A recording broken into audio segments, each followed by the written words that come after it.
சிங்கமாக உலா வந்தவரும் இளமை ததும்பும் விலரி என்றும் அழைக்கப்பட்டவர் நம்ம ஔவையார். இவர் 12ஆம் நூற்றாண்டுக்கு முன்னர் வாழ்ந்தவர். இவர் பகவான் ஆதி தம்பநீதருக்கு 7வது குழந்தையாக பிறந்தார். ஆனால் பெற்றோர்களிடம் வளராமல் பாணர்களிடம் வளர்ந்தார்.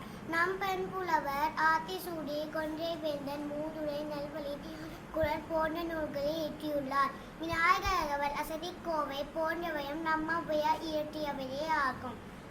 நம்ம ஔவையாரின் பாடல்கள் குழந்தைகளுக்கு நீதி போதிப்படுதல் பெரியவர்களுக்கு பயனுள்ளதாக அமைகிறது.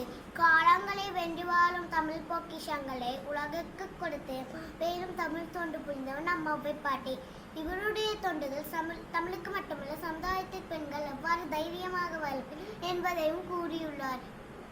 இவரது பாடல்கள் நாடுகளுக்கிடையே சமத்துவம் மிகவும் தெளிவான மொழிநடையின் மூலம் கூறியுள்ளார். கற்றது கைமண்ணளவு, கல்லாதது உலகளவு, கற்றோருக்கு சென்ற இடமெல்லாம் சிறப்பு.